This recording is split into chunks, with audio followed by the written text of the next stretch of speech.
What images does France conjure up for you? Now, for me, there are beautiful houses and gardens of all kinds, but also glorious markets, street cafes, and some very formative experiences. When I was 19, I came to the south of France and lived in Aix-en-Provence for 6 months. And ever since then, I've loved France and everything to do with it. And I want to share that passion for the country with you through its gardens. I'll discover what their gardens reveal about French history, their love of food, the soil, and the arts, and why they value order and structure so highly. I'll be travelling the byways of the French countryside. This is what a deux chevaux was made for. Meeting local gardeners. Bonjour, je m'appelle Monty. Bonjour, José. Tasting the very best of their harvest. Sometimes this job is really good. Getting to turn on huge fountains. I can hear the water. And trying to find out what makes French gardens, and indeed the French, unique. Today, I'm looking into how the famous French love of food translates into their kitchen gardens.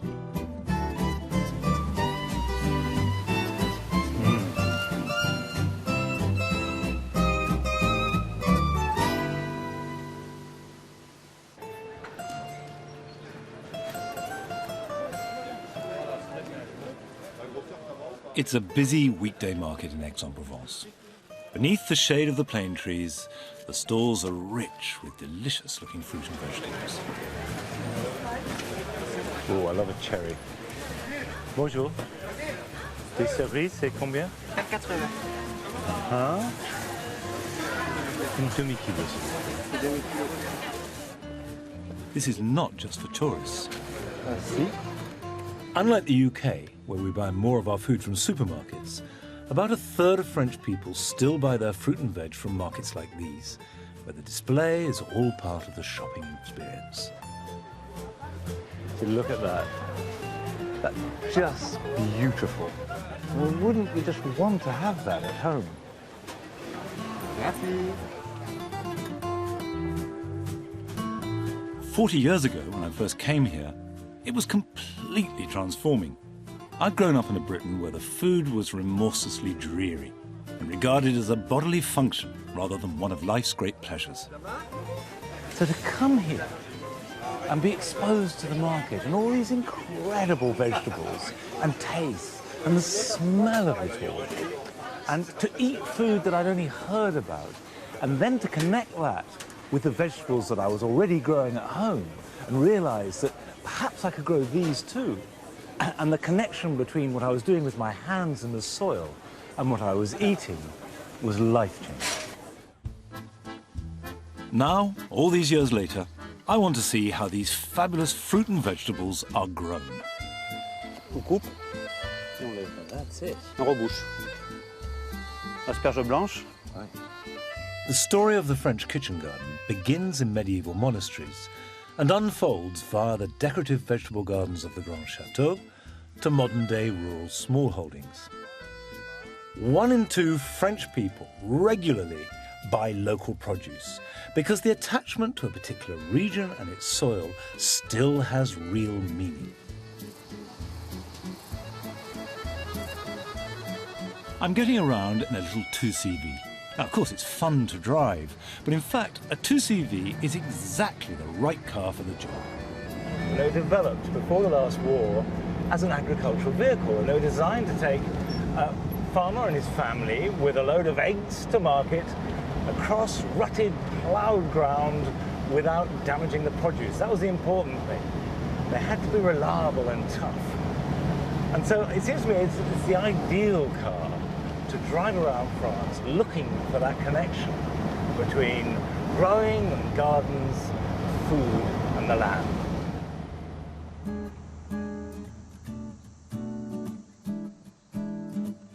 My first port of call is in the rugged landscape of the Cevennes. It's a remote and largely impoverished area, and many years ago I made a long walk right across it.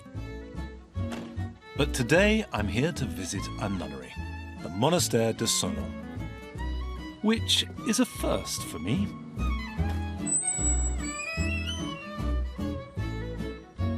The reason I wanted to come to a monastery was because the root of vegetable growing started in the monastic tradition, where nuns and monks would grow vegetables and herbs for the kitchen and also for medicine. And also the process of doing it was a kind of prayer, it was devotion. So that tradition actually has continued through to the present day, but it starts, or started, in the monasteries.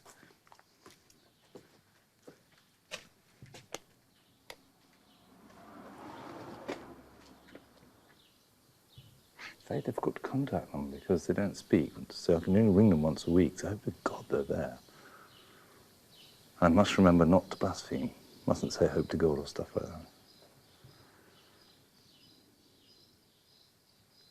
Can I hear footsteps? Bonjour. Bonjour. Je suis Monty. Pardon? Monty, je m'appelle Monty. Bonjour. Bon, bonjour. Merci. Today is one of the rare days when they break their silence to receive visitors. There's been a monastery on this site since 1300, and the Mother Superior, who spoke perfect English, showed me around. Our vegetable garden is very, how can we say that, modest.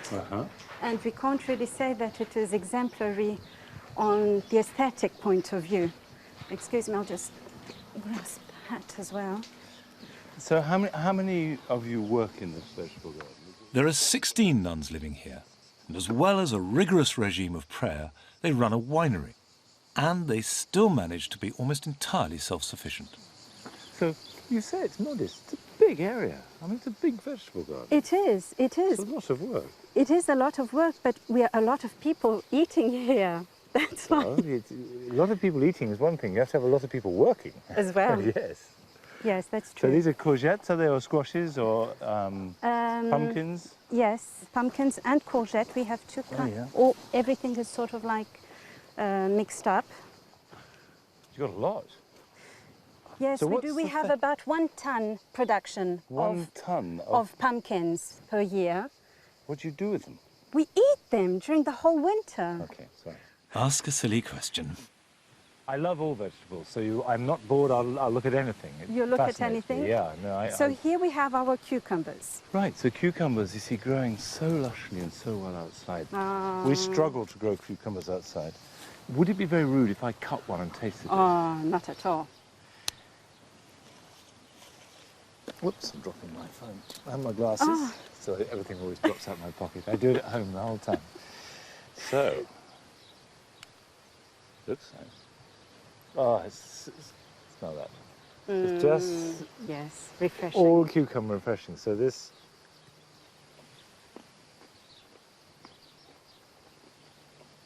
it's good. It's not quite ripe, but it's good. Do you want some? Yes, I would. Thanks a lot. Thank you. Not quite ready. It's a little bit bitter. Mm. I'm afraid I've wasted it because it should have been left for a little bit longer. Don't worry.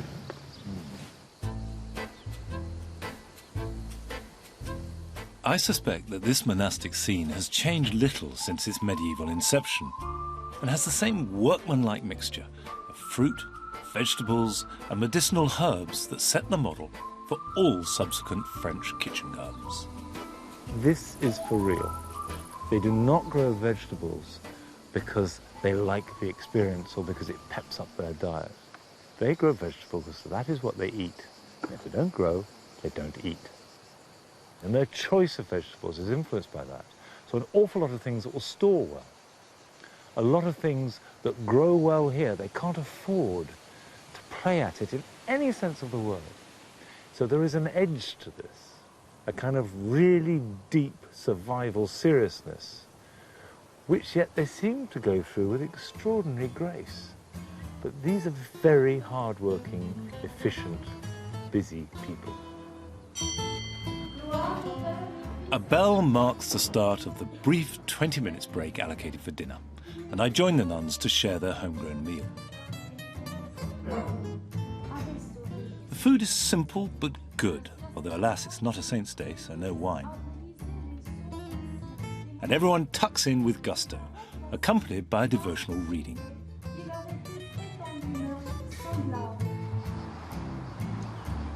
The highly practical medieval monastic gardens led to the development of the potager, the French style of kitchen gardening, where looks as much as the quality or quantity of food that's grown. And I'm visiting a beautiful example in the Luberon, a couple of hours east of the Cevennes. After the unmanicured harshness of the Cevennes, the Luberon seems more affluent, although the sun is still scorching, and my little car isn't made for long, hot journeys. Classic 2CV experience, caught between two gears. I've come to the vineyard of Val-Joannis, near Pertuis, to visit its ornate potager, where flowers elegantly combine with fruit and vegetables.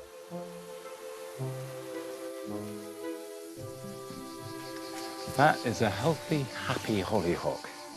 It just shows you what they like. Lots and lots of sunshine.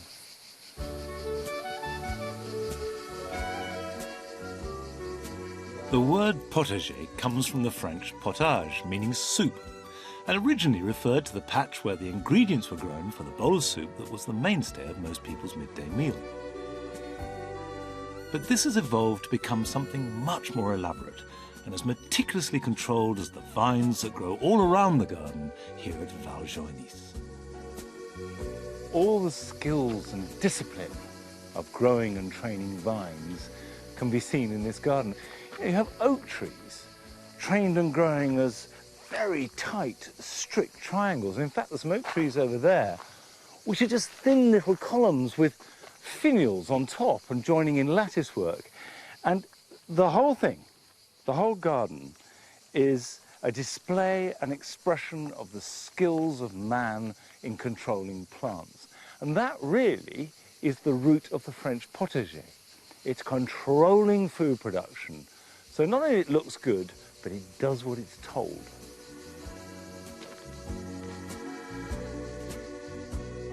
So this garden takes the idea of a monastic garden and then turns it on its head. Rather than existing to grow enough food to see you through winter, it is an ostentatious demonstration of wealth, power, and taste. This style of gardening began in the north of France, but before I head up that way, I want to try and get to grips with the French love of soil. Okay, let's have a look. My guide is Arnaud Marie, Val-Joannis' winemaker, or vigneron. C'est tout à vous? Oui. Yeah. Very dry. This year is very dry. The key to this respect for the soil is the word terroir, which is an almost mystical combination of soil and place, and gives every wine its distinct local character. Now the soil here is very dry, bone dry. Très sec. C'est un mélange principalement d'argile, D'argile, clay, de calcaire, right, calcaire, lime. Et après, il y a un petit peu de pierre, mais ici, pas trop. And how important is it for le terroir et le choix des vins avec le sol? Oui. Qu'est-ce qui est important? Ça c'est important? C'est primordial. Ouais, Oui, c'est le first thing. C'est une obligation. Oui. Quand on veut planter une vigne sur un terrain, on est obligé de connaître le sol, Oui. le climat et le sol. You must know the soil, you must know the climate. Yeah. And is that something you have to grow up with? Or can you learn it from a book? No. No. On peut pas là, ça c'est feeling. The feeling, yeah. So how does this alchemy of soil, sun and the vine distill itself into a glass? Gosh. You see, here we are in Provence. Beautiful day, a fine wine. Cheers. Cheers, yes, we say. Terroir is an elusive concept, but it is at the heart of the French relationship to their food, and I'll be seeing how it applies to growing vegetables and other fruit later. your soil is so stony. Yes, we have a lot of stone. You have a massive Yes, yeah. But that's very good. But now it's time to leave the sunshine for a while, head north and visit the most famous potager in the world.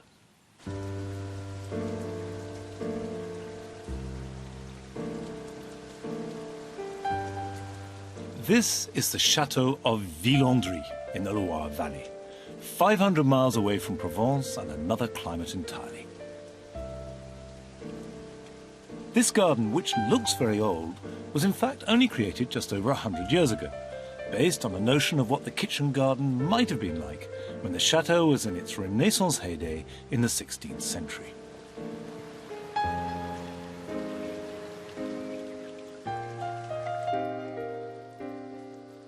On my way to find the head gardener, I get distracted and bedazzled by the sheer number of celery seedlings. 7, 38, 39, 40. So there are 40 times 4 trays.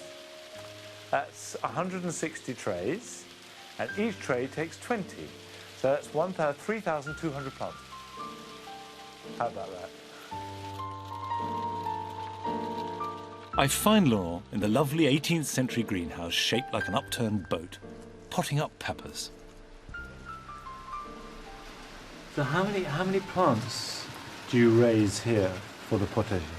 Alors pour le potager dans nos serres, nous produisons à peu près 70 000 plants. 70,000. Et puis nous achetons également à peu près le même nombre de plants ou de fleurs. Of the 140,000 plants, how much is eaten? How much is grown to be eaten? Alors nous avons un potager décoratif qui n'est pas basé sur l'alimentaire. Donc nous présentons des légumes pour faire un paysage, de la mosaïculture. Donc nous ne pouvons pas cueillir les légumes pour faire des trous dans les massifs, mais par contre nous récoltons, nous pouvons cueillir les poivrons, les aubergines pour donner aux visiteurs et également donner aux gens qui travaillent pour le château.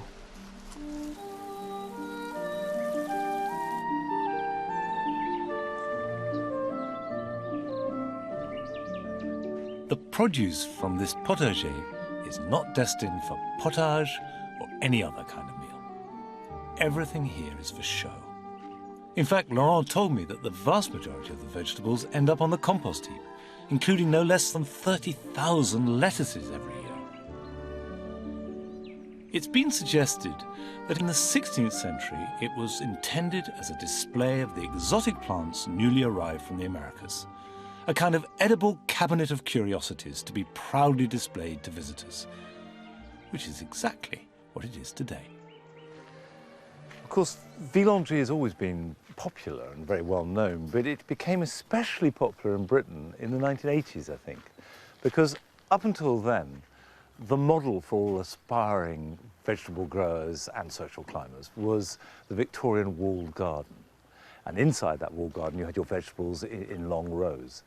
And then in the 1980s, Rosemary Veary made the potager really popular, and that word entered into gardening fashionable talk.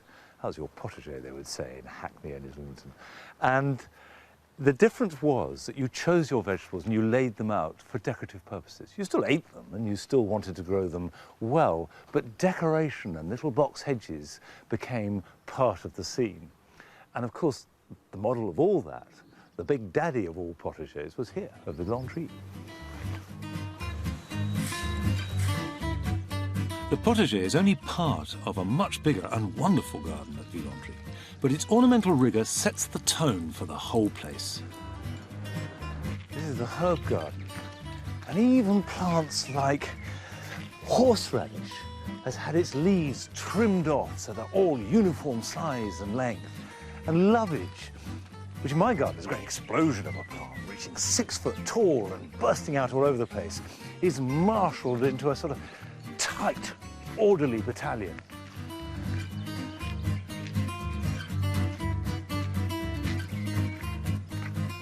Now, there's no question, to my mind, that Villandry is one of the great gardens of the world.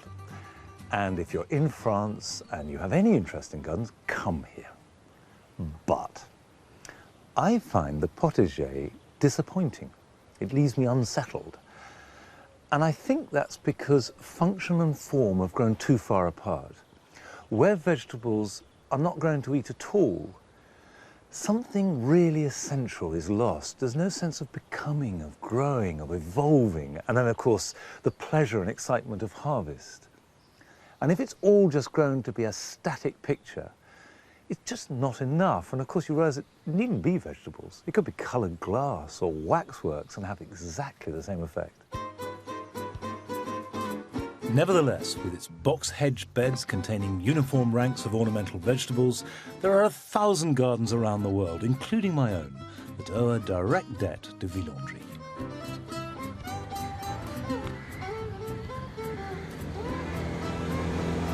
That's it. They're cresting the wave. Will they get to the top? They're just about to do it. Yes! Oh, gold.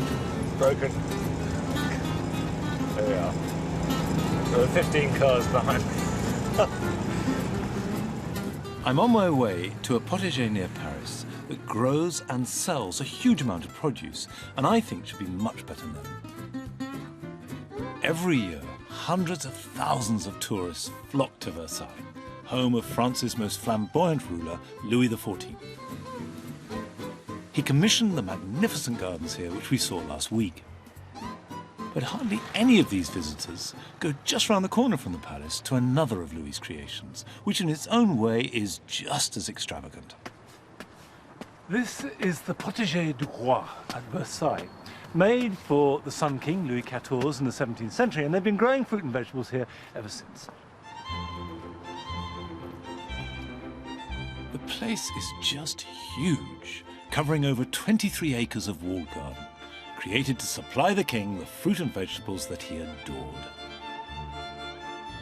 I met up with Antoine Jacobson, who is the current head gardener. Fruit and vegetables. How many people do you have working? There are 10 permanent gardeners. Right. So not that many. No, not enough. No, said he with feeling. The potager du roi is a superb demonstration of one of France's great contributions to horticulture, elaborate pruning, which is based upon the principle of restricting growth whilst keeping as much fruit as possible and making it look as good as possible. Most of the tree shapes that we have in this garden are 19th century, though there's one just over there that is late 18th century. Which one? Show me. Right here. Oh, this one? Yes, this one here. Which you never see in Britain. In this case, for this shape, the idea is to have as much light getting to the interior as possible, so that we have fruit along all the branches. If we want this branch to have some light, we have to maybe take this one off and leave this one, so that the top ones can continue to be vigorous. So every branch, every stem needs consideration. Each tree gets individual attention. Yeah. And each tree has to be understood. I consider it often... Until the end of the 18th century, all pruning was limited by what could be achieved with a single-bladed curved pruning knife, a serpette. But then the secateurs were invented, by a Frenchman, of course. And it was the curved blade and the fact that you could use just one hand meant you could put your hand in, holding a pair of secateurs, and make a very precise cut on quite floppy material. And that had the effect of refining pruning and changing the shapes that were produced. So by the mid-19th century, people were pruning their fruit into much more ornate and sometimes really fantastical shapes, all because they could. This potager works for me in a way that Villandry doesn't. And this is precisely because it is a working garden. Form and function meet. And nowadays, when the fruit is harvested, it's sold at the garden gates to passers-by. That's what a revolution can do for you. The decorative potager is France's most famous kitchen garden tradition, but the urge to grow one's food is deep in the French psyche.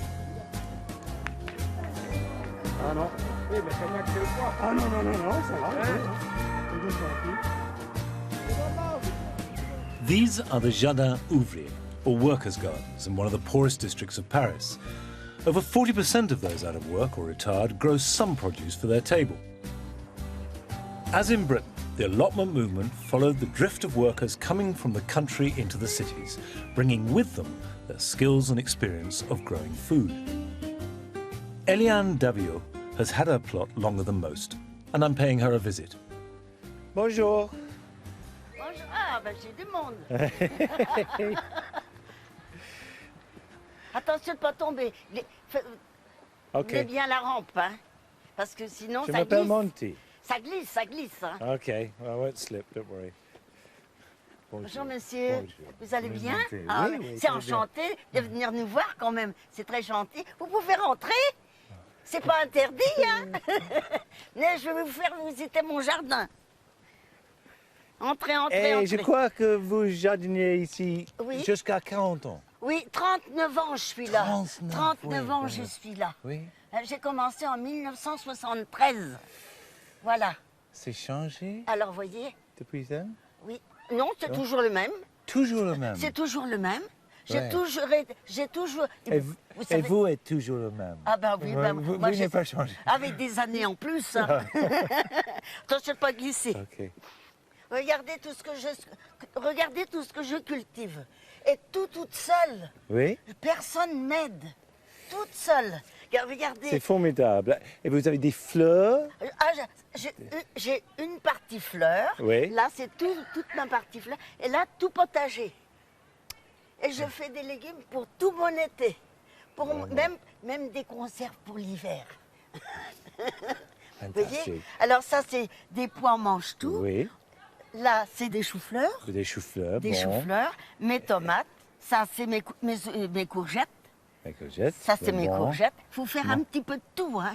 Je fais de tout. Ça, ce sont des concombres. Ah, C'était- Oui, vraiment, beaucoup de concombres. Ah oui. Et puis, ça donne. Hein. Ouais. Oh, il donne. J'en donne à beaucoup de monde ici. On partage. Ah, share it. Je mets la laine. vous It savez. strikes me that Eliane's allotment shares as much with its British counterpart as it does with a French potager. Ça, c'est bon. Ben, Merci. au revoir. Et puis, je vous donne un petit machin. Oh, Comme ça. merci. Et comme ça, vous serez là-bas, vous penserez au jardin. Merci, madame. Comme ça. Vous êtes très Eh, gentille. vous allez vous régaler. Ok. Au revoir. Au revoir. Et merci beaucoup. Merci à vous. Merci. Au revoir. Au revoir. Oh, that feels like a jar. Aha. So nice of it. Chutney, I think. Prune. 2011. Prune, actually jam, it looks like. There is something about the Freemasonry of gardeners, and particularly allotmenteers, that transcends nation and age and circumstance, and is just filled with a kind of benign, easy generosity. And of course it makes you feel like a bit of a heel turning up. Well, I want to see what else I've got. And taking gifts and not leaving anything in return. But actually it sows the seeds of something good. Look, there's other pots of jam in there, there's lettuce, there's all kinds of things. And me, a stranger. And actually the goodwill that produces does ripple through, and you know, there's something about allotments and these places that is a sort of lingua franca. It's different. All the flowers and trees are different to any allotment I've seen in England, but you know where you are, you feel at home. Like most of her fellow allotmentees, Eliane was not born in Paris. The allotments are the urban version of a tradition that comes from the deep rural heart of France and is nowadays found most readily here, back down in the south.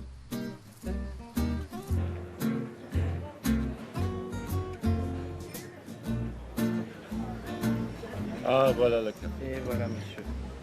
Un petit peu de lait avec? Oui, c'est bien chaud? Oui. Merci. It's easy to underestimate how very different these two cultures are. If the classic kitchen garden of the north is the rich man's decorative potager, then the south has the productive plot of the paysan, who supports his family off their small piece of land. I've come back to the Cevennes to visit a couple I've got to know who live a 21st century version of this paysan way of life.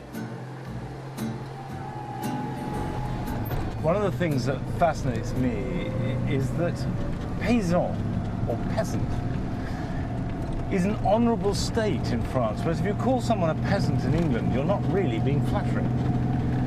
And the peasant culture was very simply just living off the land. The peasants were people who fed themselves and fertilized their fields and looked after their animals off the land they had. And it might have been very small indeed. Now, do I go left or right? I think I go left. And that still remains something that the French practice and, more importantly, respect.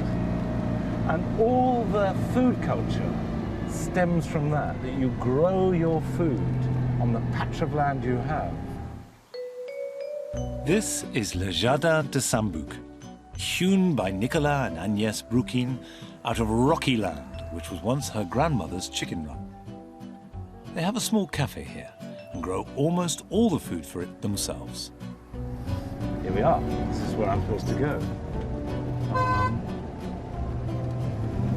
I think I'm blocking the road. Okay, let's move on. Pardon.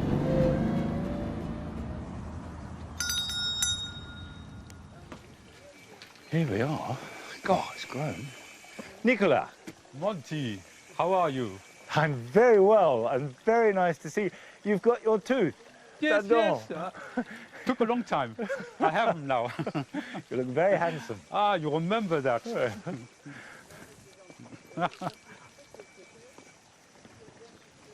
When I came here last time, Nicolas was missing one front tooth and he looked very dashing and piratical. I was looking like a pirate. You were, it's exactly what I thought. How are you, Monty? Très bien, merci. It's very nice to see you. Not too hot. No way, it's hot. It is hot. It's going to be very hot. Is it? Is it? The Cevennes has long attracted an alternative lifestyle, and the garden does have a touch of the hippie about it. Well, snazzy. But there's a real charm in the stone paths that corkscrew around the slopes and the loose, untrammeled planting.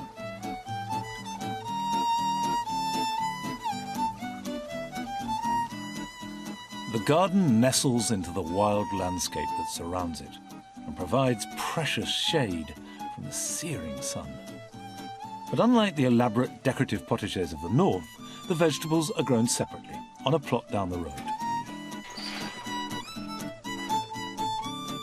It's 40 degrees today, and yet last winter it went down to -17. Voilà, a little bit of air. Here's a breeze, yeah. A little bit. But now. And yet Nicolas manages to grow all the fruit and vegetables for his family and for their small cafe. And I want to see how he goes about it. So here The strawberries. Have they been good this year? Yes, yes, perfect. Perfect. Strawberry likes cold winter. Cold winter, Yeah. hot summer. Yeah, that's it. And water. And water. So Can I try a yes, strawberry? Voilà. that. What variety are these? That's Marat des Bois. Marat des Bois. Marat des Bois. Ah, oui. Very good. Yes, I got Marat des Bois. It's one of the best. My Marat des Bois are not as good.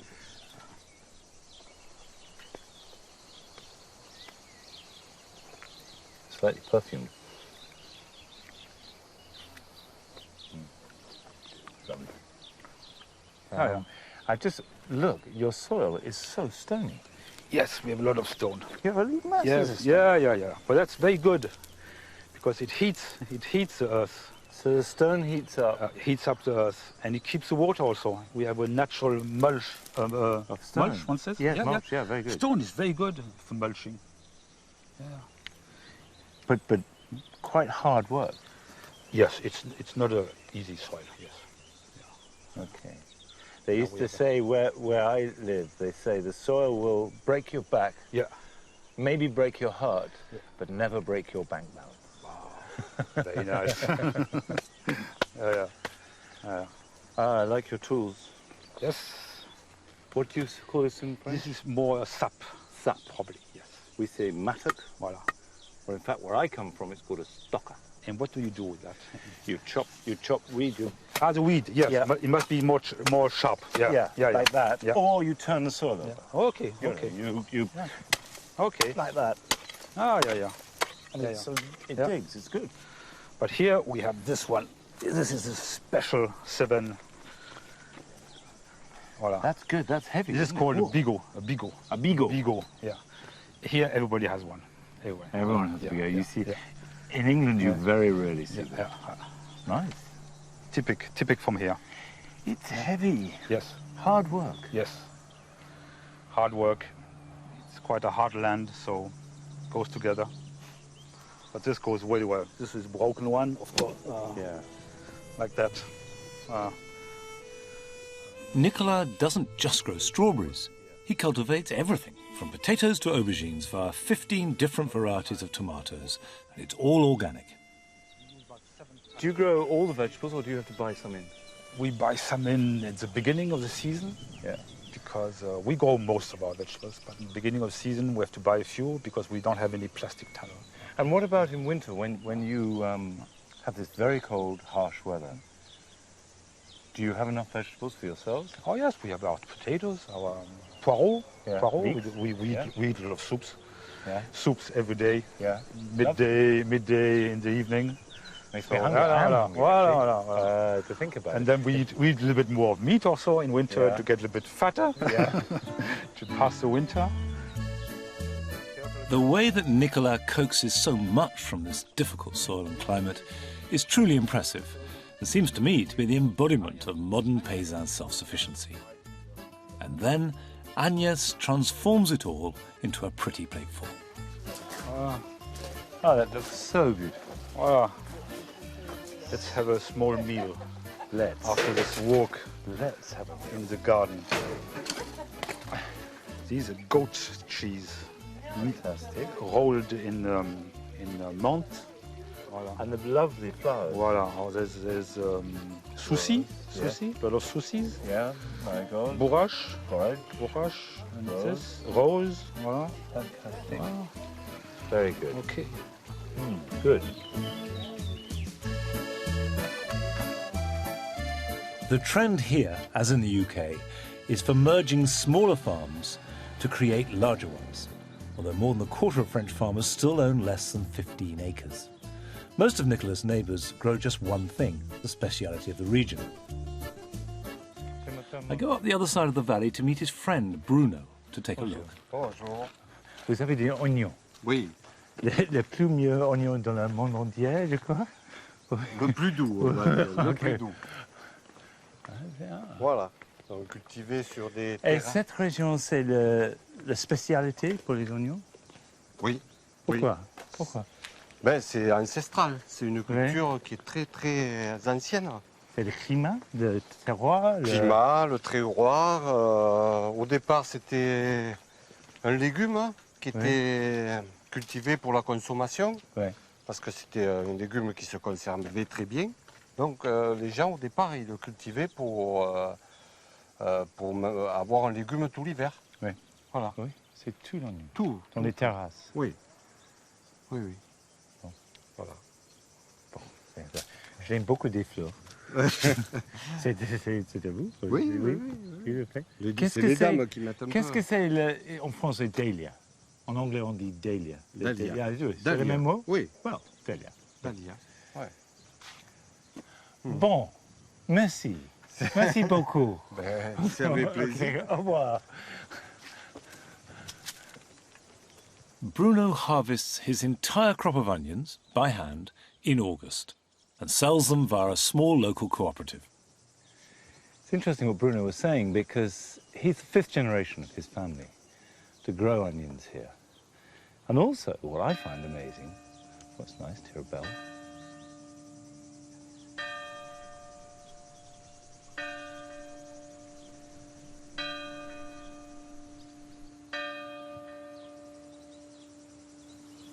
That's the 6:05 bell. What I find amazing is that not only are onions produced in this very specific region that are acknowledged to be the finest in France. But also, they have no rotation. There have been onions on these terraces continuously for over 100 years. And they still grow wonderfully well. I love the idea of terroir, that specific combination of place, soil and climate, which means that one location can produce onions distinct from anywhere else. And of course, it's not just onions.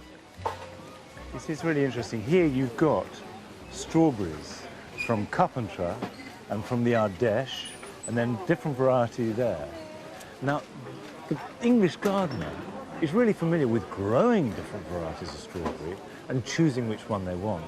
But the English shopper tends to just buy strawberries. And the real difference with France is that the housewife, the chef, the consumer will very deliberately select the variety or the region that food comes from with the same care that we grow it in England. Those look particularly nice. Oui, c'est vraiment très parfumé. Ah oui, c'est très parfumé. Merci. C'est 2 euros? 2 euros. Merci beaucoup. They're said to be exceptionally fragrant, and they really are.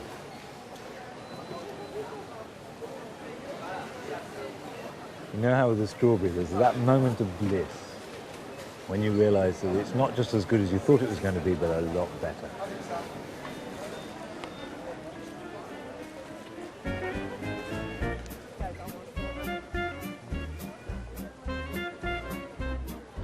This love of provenance and terroir is still alive in modern France. 26% of farms have disappeared in the last 10 years, mostly small holdings being absorbed by larger farms. And for these small farms, it can prove a lifeline. The Dordogne, for example, used to be a major tobacco growing area, but now farmers have had to adapt. The Boyer family in Kazakh, like many others, are using the land for a regional speciality. I've come to see Thierry Boyer in the old tobacco fields by the river. Bonjour. Hello. Hello. C'est l'asperge? C'est l'asperge de Carsac, Carsac-Kayak. Mais c'est bien perdu. Où est-il? Ah, voilà. Ah, montez-moi. Donc comment on coupe une asperge? Oui. Donc on plante, Oui. assez profond. On va toucher l'asperge. Oui. On la tient avec la main, on coupe et on lève. That's it. On rebouche. Asperge blanche. Oui. Voilà. Ça, c'est mieux que l'asperge verte. Oui. C'est différent. c'est différent. Pour nous, c'est l'asperge qu'on mange Oui. dans le sud-ouest, Oui. en France. Il y a 7 asperges dans le sud-ouest et dans le nord de la France. Par contre, le sud de la France, Oui. c'est plus asperge verte. Et l'Angleterre, apparemment. Oui, oui, c'est vrai. On peut en trouver une autre. Hein. Oui. Là. Ah, voilà. Voilà. Bon. Allez, à vous. Merci. So we go in underneath on the side until I feel it. Oh, there it is. Right, I missed. Voilà. Good. I'm going to have another go now. These white asparagus are more expensive than our own green asparagus. Merci. Okay, in here. But the French love them and will pay accordingly. Voila. Pour dîner. Dans la terre, c'est très, très... Très souple, c'est des terres d'alluvion. Hein. Oui. Avant, ici, la rivière a dû passer. Oui. Et c'est ça, la terre est riche, très riche. Et très bonne, très bonne. Légère. Light, drains well, rich. C'est parfait pour l'asperge. Parfait, ici, parfait. But what's also interesting about these asparagus is that they are organic, bio as the French call it, and the amount of bio production has more than doubled in the last 10 years. Oh, probably a one-way road, but who cares? There's one statistic which I find truly enviable. The French spend more time eating and drinking than anyone else in the Western world. So I want to see what happens when you marry the traditional values of self-sufficiency and respect for local varieties with modern organic production and a Michelin-starred restaurant. There is, however, a minor hitch. I've run out of cash to pay the ferryman.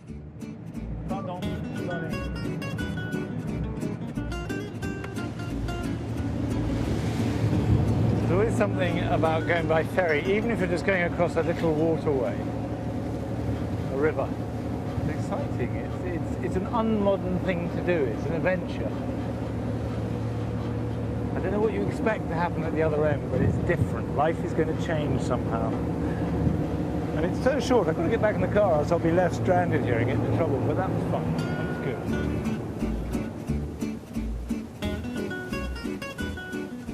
Although I couldn't pay the fare, I was allowed across the River Rhone on my way to the Camargue. This is the dead-flat, marshy stretch of land that merges into the Mediterranean, famous for its wild rice and white horses. And I've come here to visit a restaurant with an unusually intimate relationship with its kitchen garden. Now, this is the reason that I've come to the Camargue, because this restaurant, La Chassonnette, is bio, meaning it's organic. It grows all its own veg and was one of the first organic restaurants to get a Michelin star. As the guests eat, they look out onto a garden that not only provides most of the ingredients for their meal, but it's also lovely. Nice to see the cosmos. This is Cosmos Dazzler. And I actually, funnily enough, just before coming out here, planted mine out back home. They're nothing like as big, but look at the way that the new flower is that very rich, reddy colour, almost plum, and then it fades to a pink. It looks lovely, just scattered through the vegetables.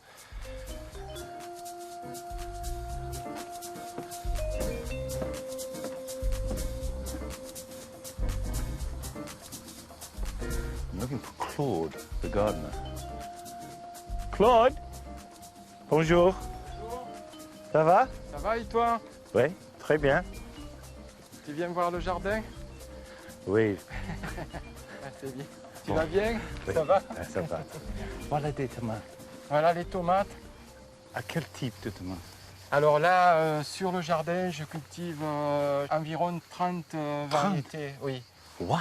Ouais. Tu vois, regarde, des tomates. Bien. Alors elles sont un peu déformées, mais le goût est. Le goût, c'est le. Le goût, c'est terrible, quoi. Ce sont des tomates qui pourraient mal se conserver. Il faut manger mûr sur place. Oui. Voilà, pour profiter vraiment de la qualité de la tomate. See, what that has is it has a sort of tenderness to touch that you never get in an English tomato, because it never gets that ripe. English tomatoes tend to be much firmer. And although it may look less than perfect, I can tell you that the taste, I just want to bite into that. I mean, the taste is fantastic. Ah, it's enormous. Oh. Grosse cœur de bœuf. That is a whopper. It's the size of a great big baking apple or a small melon. And of course, what you have is the warmth of the sun. A cold tomato has far less taste. So this smells of days of sunshine. Tu vois la chair de la tomate. The flesh. Tu vois? So the flesh here is really solid. There is no sort of wet, pippy section. Ah. Wait. So it's got body. This is a muscular tomato. This has been in the weights room, pumping iron, and the result is, and it's like a watermelon in sort of scale. It's got a different texture now. It's very, very nice. It's lovely. These tomatoes go from the vine to the kitchen in minutes. No food could be fresher. Hello, Armand. Bonjour. How are you? Good. Very good. So what are you cooking today? Today we prepare fish with tomatoes. Yeah. So we have these tomatoes. And we confit in olive oil. So that's just olive oil there, right? Olive oil and basil. And the basil is from the garden, yeah? Yes. Go ahead. Ready? Okay.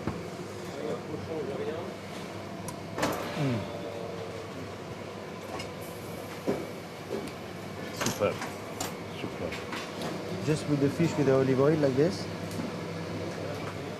This tomato is going to be used as a seasoning of the fish. Does it matter which variety you use for this? Today, the noir de Crimée we use because we want not too acid, but concentrate and a lot of density in the tomato. Right.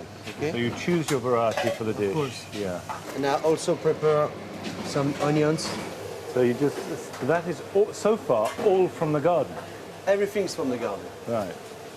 So when you organize your menu, do you see what's in the garden? Exactly. It's the,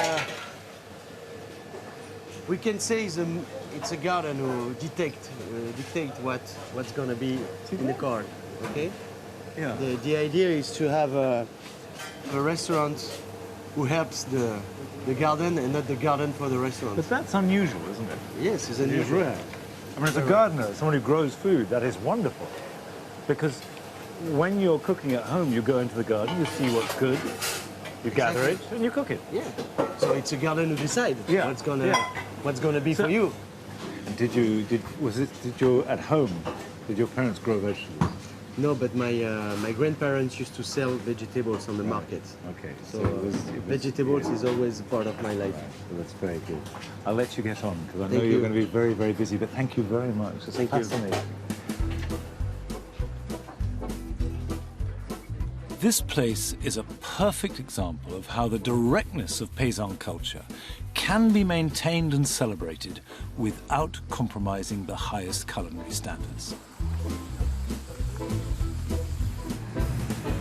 It's been a fascinating journey, from the self-sufficiency of the nuns to the embellishment of Val-Joannis and the uncomplicated flavors of the Cevennes. And I've seen how the French love of order and control turns pruning into a fine art and vegetables into formal bedding. And there is no doubt that the French passion for food goes hand in hand with a pride in terroir and an appreciation that choosing the particular and specific will always translate into the best you can eat. C'est bon. But it's time to pay a visit to the French kitchen garden that I think combines all these qualities into one triumphant performance. It is in Berry, which is in La France Profonde, right in the middle of the country. Here we go. I think that this place succeeds in marrying the virtues of a high level of productivity, theatrical and playful display, and the French delight in good food, all in one glorious garden.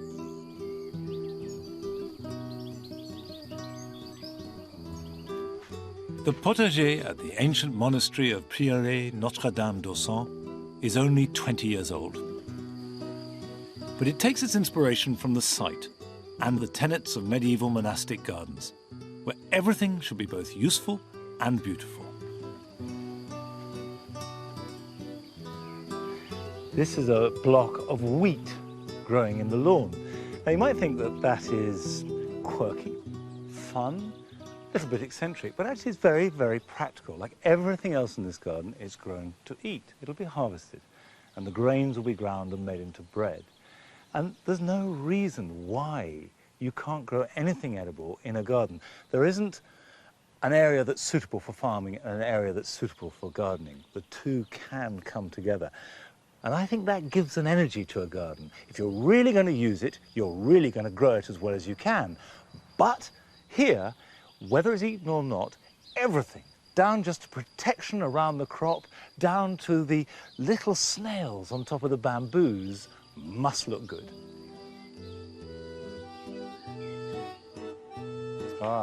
The owner, Patrick Taravella, is an architect turned garden designer, and he's asked me to lunch. Oh, there we go. Lovely, that looks very beautiful. I hope you like the vegetables. I love vegetables. All these from the garden. All is from the garden, yes. How did you begin the garden here? Perhaps why did you begin the garden here? The first summer, it was so warm, so hot, that I say we have to plant a tree because we need shade. It was everywhere was rain, we had no roof, no shade everywhere, and we want shade. And 1 tree, 2 trees, 3 trees, and if we make a garden, just like that. And you'd never made a garden before? No, never. Never. It's my first garden. So, why did you want to make a garden that included food, vegetables and fruit? Because for me, a flower, I like the flower on the tree, because I say there is a fruit after. Not the flower to cut, to put in, on the table. I can do, but it's not my interest.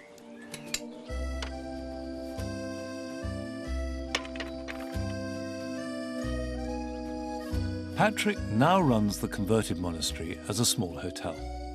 And everything that is grown in the garden is served to the guests as it comes into season. There isn't a gardener that doesn't use support of some kind. I don't think I've ever seen a garden where the support systems look so good. It's not particularly original, but the way that it's all put together actually is really inspiring and exciting. So this, for example, these are tomatoes. And there are wigwams. There's this nice sort of tent-like structure, which I'm going to copy. A roller coaster lattice work there, all to support tomatoes. There's a playfulness about it that I like, because it's all practical, it's all standard stuff, but there's a little spark to it. Although the garden is not particularly big, it feels big because it's subdivided into dozens of compartments, and it's easy to get lost with peepholes and views and a maze of hedge-lined paths. Now, there's a reference to medieval symbolism in all this, following a tortuous road to salvation, but it is above all a brilliant manipulation of space. Space is constricted, it's expanded, you're led down certain alleys that lead nowhere, there are dead ends, you have to retrace your steps, there are little windows, there are doors. All this makes it very lively and energetic and exciting, because you don't know what's round the corner. I think this garden weaves together its different strands brilliantly. You've got the monastic element, where monks grow food with devotion. You've got serious food production, which is served to paying members of the public to a very high standard. And you've got a garden that is just purely sets out to look beautiful. And they all come together. I love the way nothing is wasted. Everything, be it a rose or a cabbage, is grown with great seriousness. But the tone and the way the garden looks and feels has a real playful element. It's elegant and it's useful. Now, surely, that's the definition of a potager. Next time, I'll be looking at gardens of great French artists and considering the question of whether a garden can be a work of art in itself. My goodness.